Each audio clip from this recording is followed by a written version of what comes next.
Salam Bapak Ibu Saudara, selamat datang di ibadah raya Gereja Isa Al-Masih Purwokerto, Minggu 7 Juni 2020. Ibadah hari ini dilayani oleh Bapak Gembala Sunardi Herianto. Tidak terasa, kita sudah tiba di pertengahan tahun 2020. Mari, dukung dan doakan rangkaian ibadah di gereja kita yang dilaksanakan secara online, baik ibadah kaum wanita, pemuda remaja, persekutuan ministry, dan juga ibadah umum. Bagi jemaat yang rindu memberikan persembahan rutin, persembahan syukur, maupun persembahan persepuluhan, silahkan bisa mentransfer ke nomor rekening yang tercantum berikut ini. Terima kasih Bapak Ibu Saudara sudah mendukung pekerjaan pelayanan gereja. Tuhan Yesus memberkati. Akhirnya, selamat mengikuti ibadah. Kiranya jamahan Roh Kudus melawat kita semua. Shalom. Selamat pagi Bapak Ibu Saudara yang terkasih dalam Tuhan Yesus Kristus dimanapun Bapak Ibu Saudara berada. Selamat bergabung kembali dalam ibadah online Gereja Isa Al-Masih Purwokerto. Bagaimana kabarnya Bapak Ibu Saudara semuanya? Luar biasa, puji Tuhan. Kita boleh berkata kita luar biasa karena kita percaya hidup dan pengharapan kita ada di tangan Tuhan. Mari kita memuji nama Tuhan, kita meninggikan namanya, sebab karena kasih-Nya, sebab karena anugerah-Nya, dan sebab karena kebesaran namanya. Kita mengatakan, Engkaulah Raja, terpujilah nama-Mu Tuhan.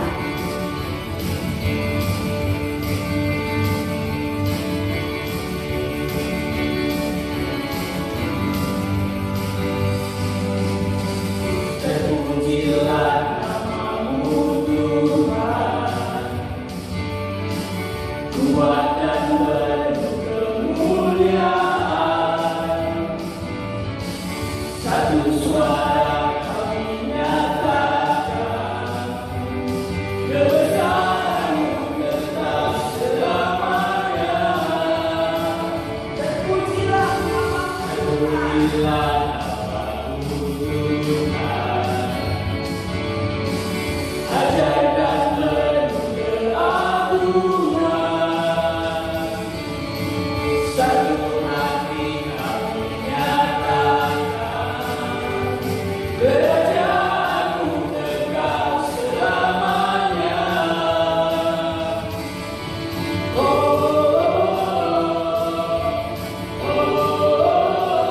Engkaulah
ya Tuhan. Sebab karena besar kasih-Mu dan anugerah-Mu dalam kehidupan kami, yang Kau nyatakan hari lepas hari. Terlebih hari ini Tuhan, Engkau mempersilahkan kami untuk datang beribadah kepada-Mu. Kau berikan kesempatan kepada kami untuk memuji memuliakan nama-Mu. Inilah kami Tuhan, kami mau datang dengan pujian, kami mau datang dengan penyembahan bagi-Mu, dan kami mau datang dengan membawa kerinduan kami kepada-Mu. Biar Tuhan apa yang kami lakukan menyukakan hati-Mu dan berkenan di hadapan-Mu. Dan biarlah Tuhan ibadah ini memberkati setiap umat-Mu dimanapun berada. Kami menyerahkan ibadah ini dari awal, pertengahan sampai akhir di dalam pimpinan Tuhan Yesus Kristus. Haleluya. Amin. Bapak Ibu Saudara yang terkasih, kita akan diberkati oleh kebenaran firman Tuhan. Mari kita mempersiapkan hati dan pikiran kita. Kita mengingat setiap kebaikan Tuhan yang telah Tuhan nyatakan dalam kehidupan kita, bahwa Dia adalah Tuhan yang setia, yang menyatakan kasih-Nya kepada kita. Sungguh besar setia Tuhan, nyata sepanjang hidup.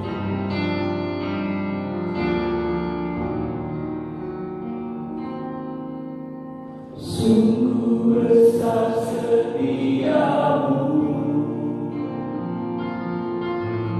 nyata di sepanjang hidupku. Caramu telah layakan kehidupanku.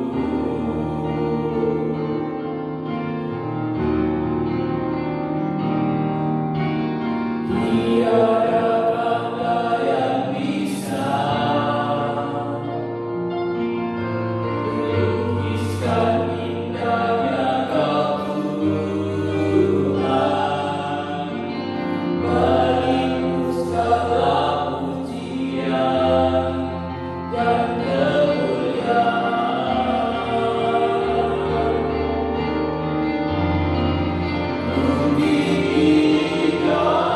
Tinggikan Engkau Tuhan, melebihi segalanya, lebih dalam ku menyembah dalam roh dan kebenaran selamanya.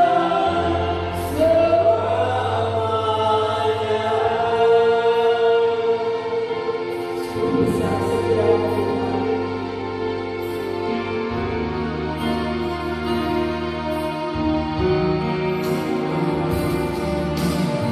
Tiada kata yang bisa lukiskan indahnya Kau Tuhan. Bagimu segala pujian dan kemuliaan. Ku tinggikan Engkau Tuhan, melebihi segalanya, lebih dalam ku menyembah dalam roh dan kebenaran. Ku tinggikan Engkau Tuhan,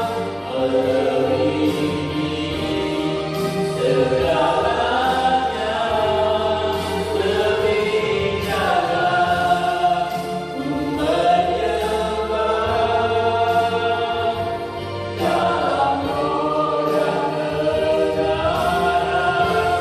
lebih dalam ku menyembah dalam roh dan kebenaran, dalam roh dan kebenaran, dalam roh dan kebenaran selamanya.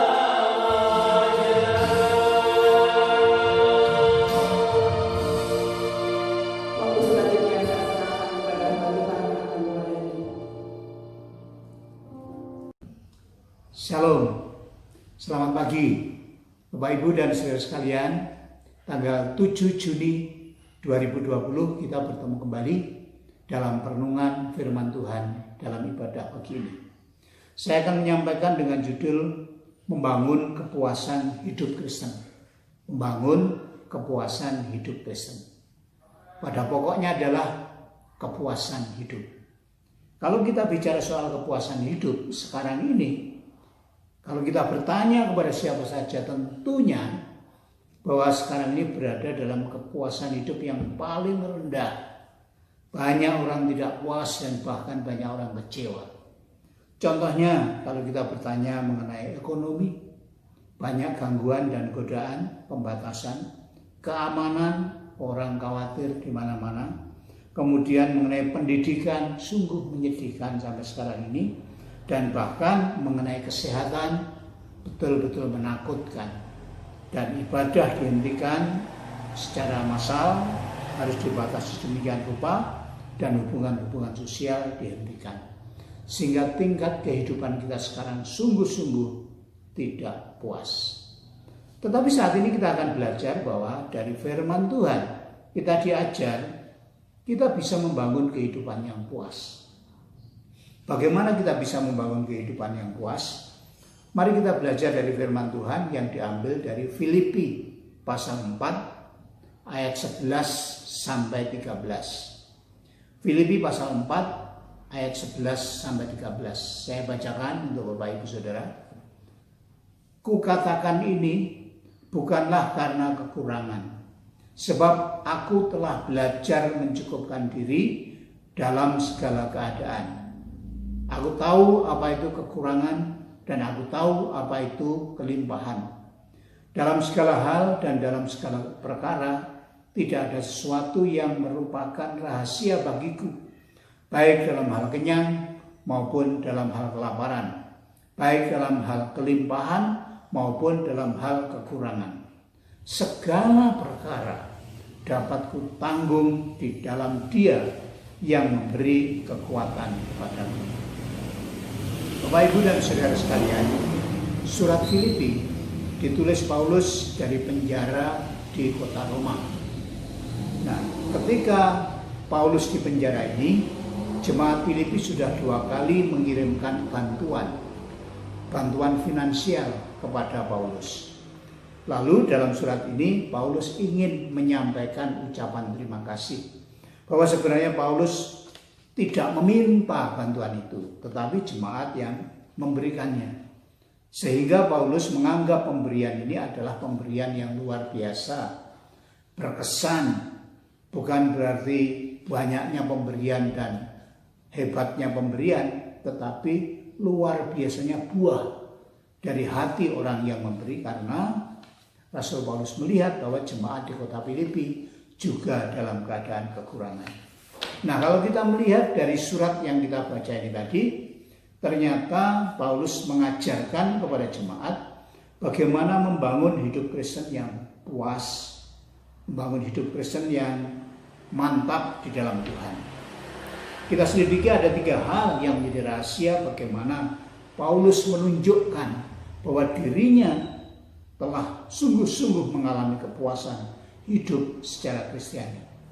Yang pertama, dalam ayat 11 ini Paulus mengatakan bahwa dia puas dalam hidupnya karena dia berkata, "Kukatakan ini bukanlah karena kekurangan, sebab aku telah belajar mencukupkan diri dalam segala hal."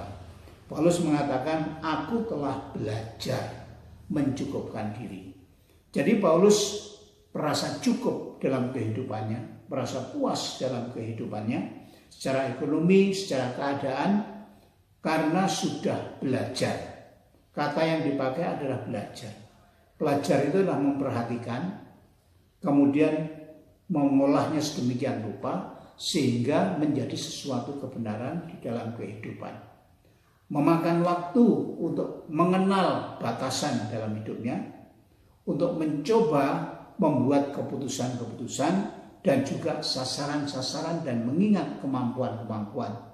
Ketika orang mempelajari tentang batasan akan kehidupannya, kemampuan akan kehidupannya dan sasaran dalam kehidupannya, kemudian dia menjalani sebuah kehidupan, memilih cara hidup tertentu, itu namanya orang sudah belajar.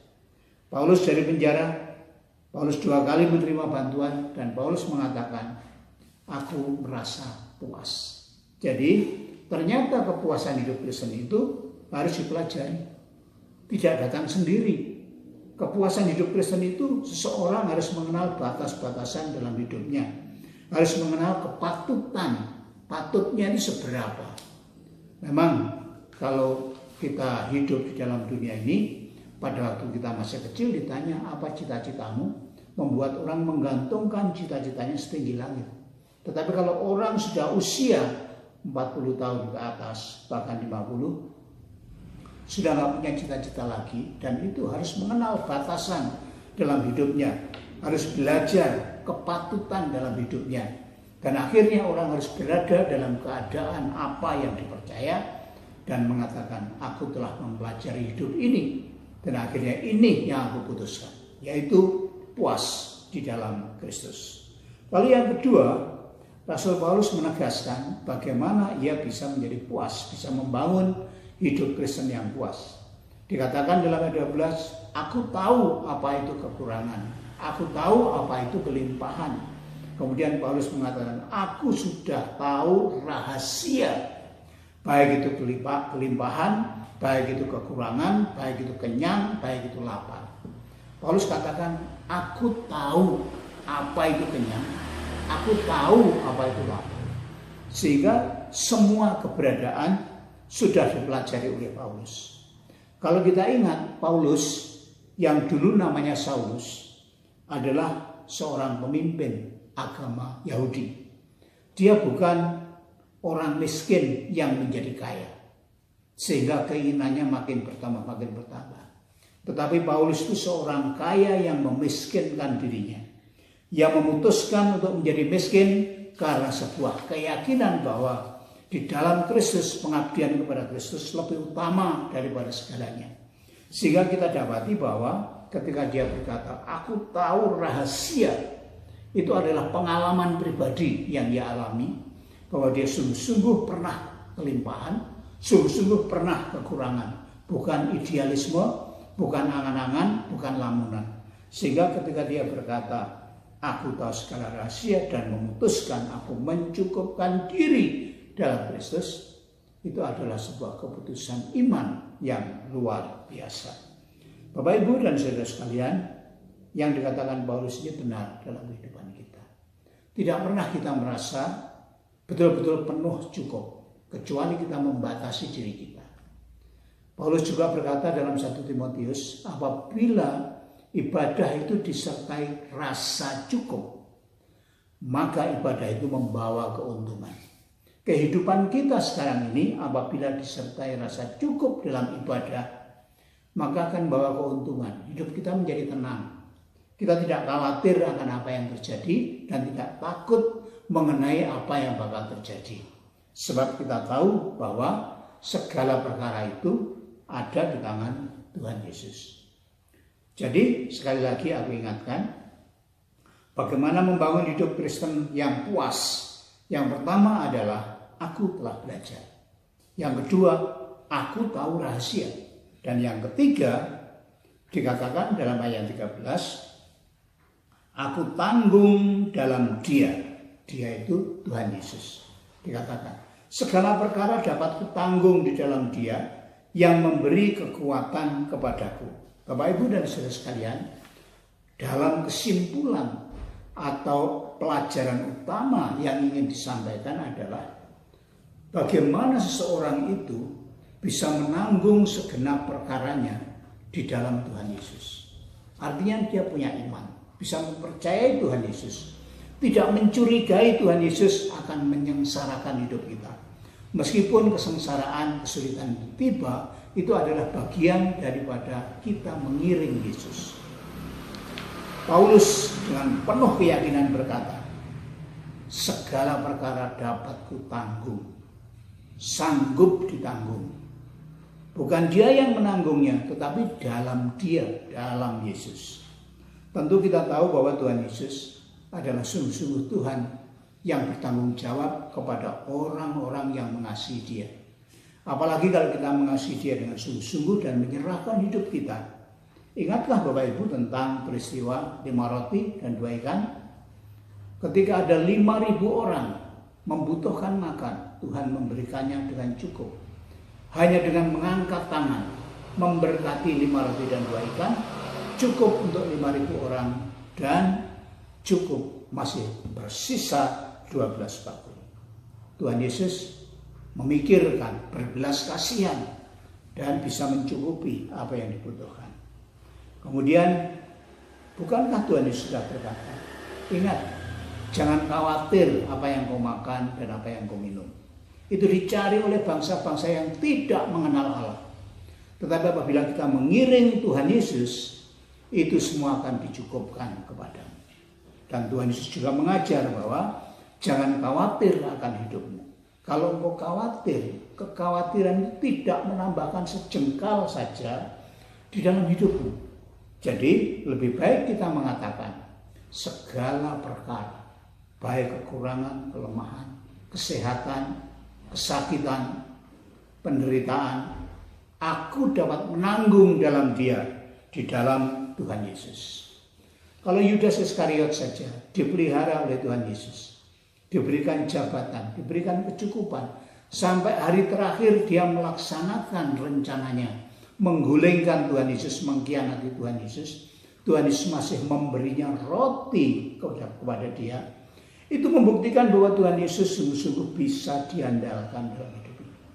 Jadi Bapak Ibu dan saudara sekalian, mari kita membuat firman Tuhan ini nyata dalam hidup kita. Dan mari membangun kehidupan yang puas dengan mengatakan seperti firman Tuhan ini, aku telah belajar. Artinya sudah meneliti, sudah betul-betul melihat batasan, melihat sasaran dan kemampuan dalam hidup ini. Aku tahu rahasia, artinya sudah mengalami dalam pengalaman, dan aku tanggung dalam Dia, dalam Tuhan Yesus. Sehingga setiap orang akan puas dalam hidupnya. Saya berharap Bapak Ibu Saudara tidak hanya mendengarkan firman Tuhan, tapi mencoba mari memasuki keadaan itu. Karena sekarang ini sudah banyak alasan, beribu-ribu bertumpuk-tumpuk alasan untuk kita khawatir dan ketakutan. Tetapi kalau kita masuk di dalam iman kita, mempercayai Tuhan kita, orang seperti Yudas Iskariot saja dipelihara Tuhan Yesus, dicukupi Tuhan Yesus sampai saat dia dilepaskan karena tugasnya akan mengkhianati Yesus. Itu berarti Tuhan sangat mengasihi. Saya percaya bahwa Tuhan bisa mengasihi, bisa mencukupi orang-orang yang mengasihi Dia. Orang-orang yang melayani Dia tidak akan pernah ditelantarkan. Dia adalah Tuhan yang tanggung jawab. Kehidupan saja diberikan, kehidupannya dikorbankan. Apalagi pemeliharaan dalam dunia. Seperti yang dijanjikan, kita pasti akan mendapatkan semua yang dijanjikan dalam hidup kita. Amin. Semoga firman Tuhan menguatkan kita. Mari kita berdoa. Bapa Surgawi, terima kasih untuk firman-Mu, bahwa kami harus membangun hidup Kristen yang puas.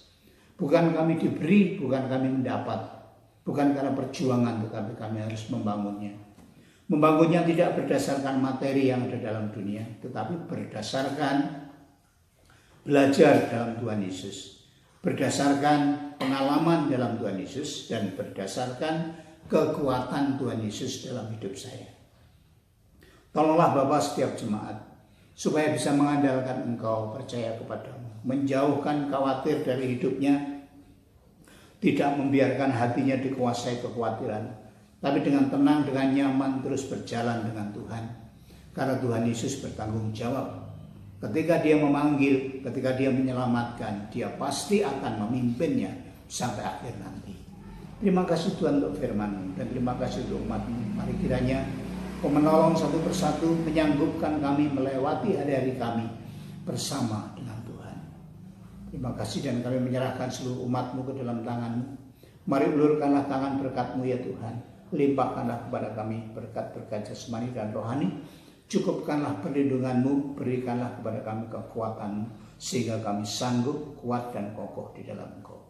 Biarlah berkat di dalam nama Allah Bapa, berkat dalam nama Tuhan Yesus Kristus, dan berkat bersama di dalam Tuhan Roh Kudus menyertai memberkati kita sekalian, hari demi hari, langkah demi langkah, sampai Tuhan Yesus menyambut kita sebagai saleh-salehnya, yaitu pada hari Maranatha. Terimalah semua berkat ini dalam nama Tuhan Yesus. Haleluya.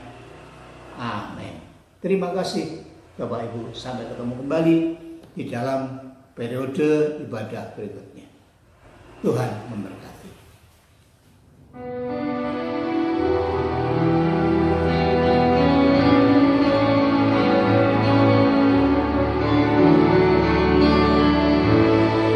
Terima kasih, Tuhan.